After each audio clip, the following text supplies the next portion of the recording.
Richard D. Wolff is an American economist and professor emeritus at the University of Massachusetts Amherst.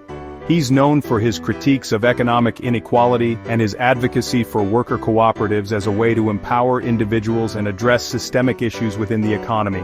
Through his books, interviews, lectures, and public appearances, Wolff explores topics such as economic democracy and alternative economic models. The most important economic reality of the last 75 years here in the United States has been the undoing of the reforms carried out by Franklin Roosevelt under the pressure of the socialist, communist, and labor movements of the United States. That's been our number one economic reality.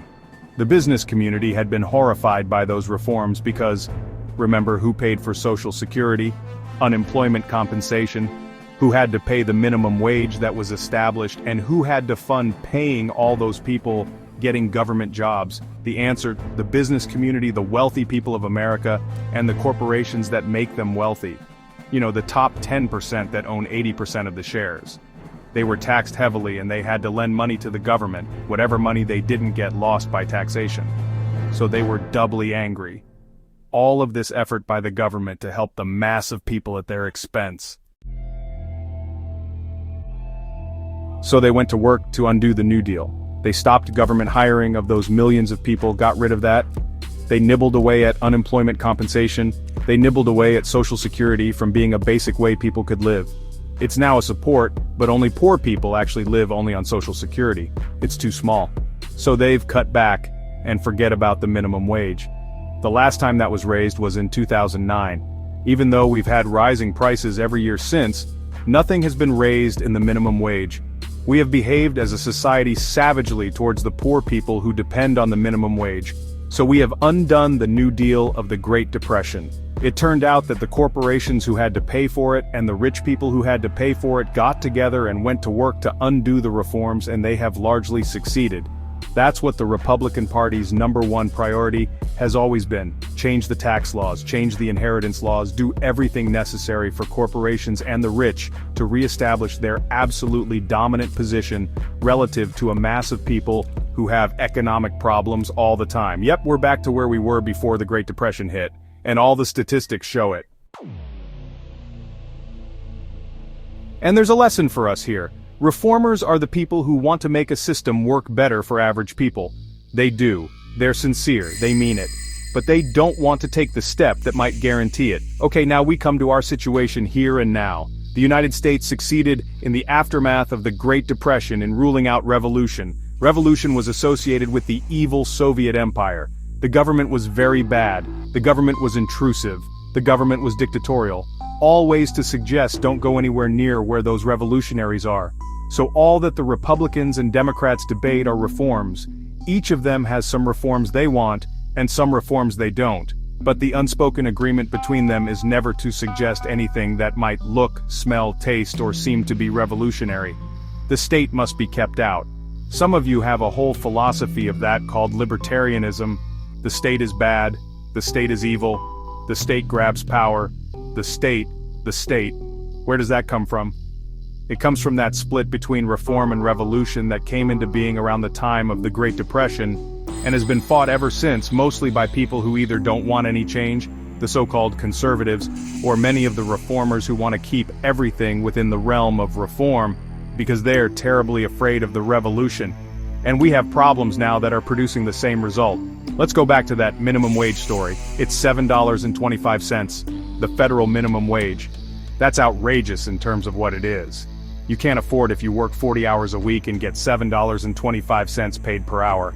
It's so gross that reformers in about 30 states have raised the minimum wage in their state, which they can do way above the minimum. Last time I looked, if I'm not mistaken, there are a number of cities and towns and states who have a minimum wage around $15 or more. That's more than double the federal. Reformers were able in those states to get the wages raised. That's like people who didn't like slavery because it didn't feed slaves properly were successful to sometimes get the slaves to be fed better. And you have that here now too. We don't dare even talk about the reform that they did in the 1930s with the government hiring people who don't get a job in the private sector. That's a way of solving the unemployment problem. We have millions of Americans unemployed right now. The private sector has no work for them. They have no job. Does the government come in and give them a job the way the reformers did in the 1930s? Not at all. Let them sit out there. Wow. We only discuss reforms and half of them we don't do. But what would revolution be now? Would it be the government coming in? Well, the answer is no. Because what reform and revolution mean, that changes too. Reform, what it means changes, but so does revolution. One of the things that was learned in the 1930s was precisely that. Even if you bring the state in, which Roosevelt did as an employer, as a regulator, as a pension provider, as a minimum wage guarantor, even if you give the state a big role, if that's all you do, then the rich and the powerful remain the employers who gather the profits into their hands. They can, and our history proves that they will, undo the reforms. The lesson of the Great Depression, and everything since, has been that we shouldn't have gotten caught up in the reform versus revolution because they shouldn't be seen as either or. They should be seen as reform and revolution. Why? Because the only way to secure reforms is by revolution. It turns out that the way the reformers got slavery to treat the slaves better was by ending slavery. The only way to solve the problems of unemployment and poverty, and all the other basic economic issues confronting the United States, which are now building to a crescendo as a desperate government. That's what Mr. Trump's regime represents. A desperate government reaches out and tries unorthodox things, tariffs, firing hundreds of thousands of public employees. These are extreme actions and they reflect the extremity of the dangers and the crises that have accumulated. They're acts of desperation. However cleverly they are choreographed in front of your evening television news, that's what they are. They are attempts to reform. Mr. Trump's tariffs want to reform the entire global trading system. With Mr. Musk, he wants to reform the entire federal workforce, what it does, how it does it, who does it. These are dramatic reforms, but what you'll never hear from the Republican is one word about changing the capitalist system. And by that I mean very simply, the arrangement in which in every factory, store, or office, a very small group of people, the board of directors if it's a corporation, the owner, the operator of the business, the partnership if that's what it is, they make all the decisions, what to produce, how to produce, where to produce, and what to do with the profits. And of course, should surprise no one, they take care of themselves first. They're rich, you're not. They're powerful, you're not. They hire and fire, you don't. That's the difference. And the Republicans wouldn't say a word. But because of what happened after the Great Depression, the Democrats won't say a word about that either. During the last presidential election, neither Mr. Trump, nor Mr. Biden, nor Ms. Harris had one word to say about the employer-employee relationship and the imbalance of power and wealth inside every business that shows us. You want there not to be an abuse of the mass of working people, then you're going to have to face it. They're going to have to be in charge. If you don't want masters to abuse slaves, you've got to end slavery. If you don't want employers to abuse employees, you've got to end that relationship. For the last 30 to 40 years in this country, there's been an income and wealth redistribution. Anybody who studies that left-winger, right-winger, except for a few in the right, you can take a look at the Gini coefficient. You can take a look at the, all this status from the IRS and all the rest. We have moved wealth from the bottom and the middle in this country to the top. That's why even our candidates talk about the middle class is dying. The middle class is gone. Yeah, that's right, the middle has fallen out. Number one. Number two, you subjected them to a pandemic which really shook them up, and inflation which shook them up, still shakes them up, and a serious diminution in your position in the world. You have, over the last 30 to 40 years, you lost the war in Vietnam, you lost the war in Afghanistan, you lost the war in Iraq, and you are losing the war in Ukraine. Too many things are happening, and the working class is hit in too many ways. It's upset, it's angry, it doesn't see a way out. That's a description of the German working class. That's why it went with Hitler. Enough.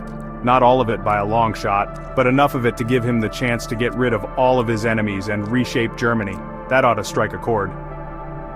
This morning's headline, the headline when I opened my news, was that President Trump has appointed Vice President Vance to remove from the Smithsonian Institute the anti-American improper ideology. You know what the first thing comes to my mind?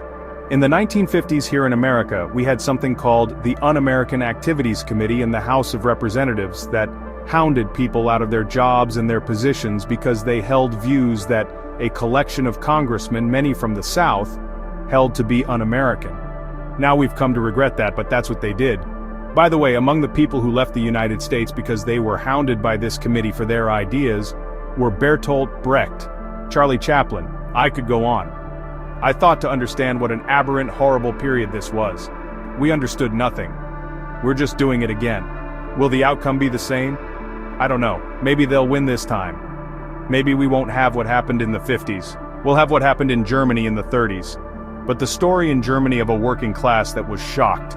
The American working class was told that America was the king of the hill, which coming out of World War II, we were, and that this was just American exceptionalism, the uniqueness. God loves us, whatever the form in which you celebrated it. But nobody here was prepared that it would come to an end, that for the first time in a century, we actually have an economic competitor called China. We never had that. Russia, I think I told you this before, Russia was not an economic competitor. It was way too poor, way too small. Even today, the American GDP is 29 trillion. Russian GDP, 3 trillion. This is David and Goliath. They have military, they have nuclear weapons, but it's still David with a slingshot. China's 18 or 19 trillion. That's a serious competitor, the two together. Now you're talking and they understand it, and so do the folks here, but not the American people. They must be kept innocent of all of this, except when they leak their materials to the Atlantic magazine.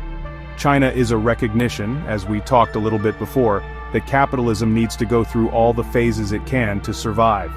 It adjusted the private quality of its beginnings by allowing the state to take a bigger and bigger role. It didn't do it in a straight line. The Great Crash of 1929 brought the government in massively to save capitalism. But in the aftermath of World War II, they pushed the government back out. That's what we, you and I, have lived our lives in a period when they pushed the government out. In a way, Mr. Trump is the end of that period, but here's the crucial thing for China. We've had the government minimal early capitalism. We've had the government brought in Keynes and Depression, and then this thing called Scandinavian socialism, which seemed to mean a regulatory government, a taxing government, lots of social services produced by the government, but basically private capitalism for the bulk of the goods and services in the society. Then we had the Soviet Union, and the Soviet Union called itself socialist like the Scandinavians do, but they meant something very different. They meant the government takes over and runs the enterprise, and they said that was socialism, but I would argue that it isn't. It wasn't socialism, but they never changed the employer-employee structure of enterprises. Small group of people, the owner, the director, the board of directors, whatever you want to call it, overseeing and ordering about a mass of workers who are employees. They have very little power, they have all the power. These people fire those, not the other way around. These people direct those, not the other way around. These people produce a surplus that they get, not the other way around. In other words, there's a highly structured arrangement. For me, that's capitalism. And that was there when there were capitalists were small and had a few workers, and it's there with a major corporation today. It's there whether the private people do it or whether the government does it. So for me, we still working out all the ways you can have capitalism if you understand it as the employer-employee relationship in production. Then China is simply the latest experiment in yet another form. It's not private capitalism where you might take the example Britain and the United States. It's not the Soviet Union, no private capital, more government does everything. The in-between Scandinavian with a little government and mostly private, and now the Chinese 50-50 with a super powerful state and communist party on top, that's a wrinkle. But that wrinkle has been more productive in a shorter amount of time than any of the others. Just like the absolute monarchies were the most effective, spectacular achievements of feudalism. I think that the reason China is ahead is it figured out that form of capitalism which could get it out of poverty, which was its #1 goal. 100 years of humiliation of China. Was it because it was poor, backward, technologically underdeveloped like the whole global south, like all of Africa, like most of Asia, like most of Latin America? The name of the game for them was above all else not the struggle of capitalism and socialism. The leaders were worried about that. For the mass of people, how to get out of my poverty, all that meant, and begin to live life. The Chinese Communist Party understood that, in part because of their differences with the Soviet Union, stuff that we talked about, and they understood that's the way we're going to try to do it with all the risks, all the possibilities of failure. We're going to do a hybrid of 50. We're going to let the private go under our control. Meanwhile, keep our control by having half the economy right under. That's how we're going to do it. And at this moment, the year 2025, there is no contest anymore. Europe had 500 years to get ready to compete with the United States. All hot technology in the world today comes from the United States or China. Europe, nothing. There's no comparable Apple or Microsoft or BYD. BYD, the electric Chinese, they're on the roads of Europe because they don't have a 100% tariff. We do. Mr. Trump put it up to 27.5%, and Mr. Biden raised it to 100%. So if you want to buy a BYD electric car, best in the world, cheapest in the world, $30,000, get a car. That's what it'll cost. They'll ship you a car from China. They ship all over the world. I mean, all of that's taken care of. They're a very, very big and powerful company. There's an American who has a big piece of it, owns a big piece of BYD. His name is Warren Buffett, not held back by stupid leftover Cold War nonsense. BYD can't bring a car here because the $30,000 car which I would buy tomorrow, if I have to give a 100% tax to Uncle Sam, another 30. So for me, the car costs 60 grand, not 30. And that's why I don't buy any, because I can buy a $40,000 or $50,000 electric car from GM or Ford or Tesla or somebody else. It's not as good, but there's no tariff. These situations mean that Mr. Musk and the United States are more and more looked at as a problem to contain, a little bit like Soviet communism looked to Americans, and the Chinese, in my judgment, are on the cusp as we are in the United States, although for completely different reasons given our very different situations. We're on the cusp of discovering what European feudalism discovered, that the highest achievement, capitalism in China as this hybrid, is also the last achievement. The Louis in France who built Versailles were the same family of Louis who ended up on the guillotine with their heads chopped off. I'm of course not suggesting anything remotely like that could or would ever happen here. Now comes the question, what do we need to do better than what the Chinese have done? How will people define the problems that the Chinese have and will have? Even the Chinese are very wise about that. They understand their system has problems different from what they used to have, thank God. They're much better off than they used to be. But they have all kinds of economic and other problems. Here's my prediction. These problems will sooner or later, and I hope it's sooner, be addressed by daring to relearn Marx's lesson. Take a look at how you organize production. The notion that you have to have a few people at the top who run the show and a mass of people underneath who do the work is your problem. You've got to get rid of that. It's a little bit like understanding that for the centuries that there was slavery, there were all kinds of people who understood those slave systems had a problem, and there were all kinds of people who understood, let's solve the problem this way. Give the slave a better diet, give the slave some more clothing, put the slave in a decent house, stop beating the slave. And then there were people who said, no, you ain't gonna solve your problem that way. You know, your problem is the master-slave relationship. That's got to go. It's that relationship that has to go. That was Marx's point. Back in the 19th century when, 150 years ago, he tried to get that across, Marx made mistakes. Marx is no saint. None of that. But he was very smart and he set himself the problem. How do you do better than capitalism? And he spent a lifetime trying to figure it out. And he ended up with this conclusion. The problem of capitalism is itself. It's not get the workers a bigger wage to stop. It's like getting the slave a better diet. Of course we are in favor of a better diet for the slave. We're decent people. That's not the problem. The problem is slavery. The problem is capitalism. You have a tiny group of people who make all the decisions. Guess what? They're going to take the money and be the wealthiest people, the top 10%. And every few years we'll have a war on the poverty, which we seem unable to overcome. Look at the taboo in our culture right up to this minute. You can look at almost anything, not that economic system. We will criticize our education system. We will criticize our transportation system. We even criticize institutions like marriage, like heterosexuality. But criticize the employer-employee doesn't occur to anyone. Well, 20 years ago it didn't occur to anyone to question sexism or in many parts of the country racism. There comes a time when in history it becomes possible to say, hey, this is outrageous, we won't tolerate this. That's going to come for capitalism. And my guess is whether it comes in the dying capitalism of the West or the rising capitalism of the East, my guess it's going to happen in both. And wherever it happens first, it'll be infectious on the other. Because the idea will be the problems we face now are finally those which will allow us to ask the question, might the solution to these problems be changing the organization of the workplace from a hierarchical top-down to, dare I say, a democratic arrangement in which all the people at the workplace get together, talk it out, and then have a vote. One person after we've looked at all the technical and other aspects. After we've asked the opinions of those who have the technical information we need to make an informed decision, I remind people all the key decisions in major corporations are made by a board of directors, most of whom have no technical expertise whatsoever. They bring in the specialists who explain to them as is needed to make the decision, what the technical ramifications. When I explain how a democratic workplace is to be there, the sweeper can make a decision like the heart surgeon in a hospital. Sure he can. Those decisions that are technically complicated, the heart surgeons have to explain what is what they know, and the sweeper tells them about keeping the hallways clean.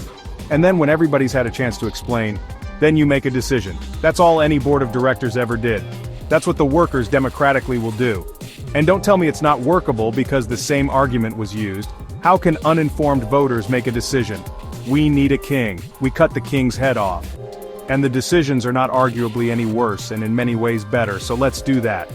Let's finally bring democracy to the workplace. It's long overdue. That's the next stage.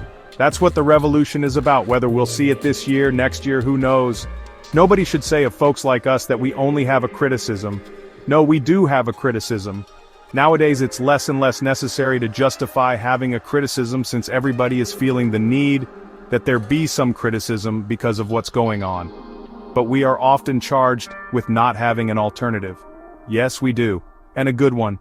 And one that comes right out of the problems today. I don't think we solve the poverty problem without the kind of change I've talked about. And my proof?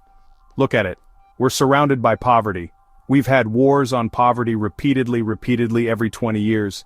This problem doesn't go away. In Volume 1 of Capital, Marx writes that the capitalist system has to be understood as being as successful in reproducing poverty as it is in reproducing wealth. And boy, is that a Hegelian moment.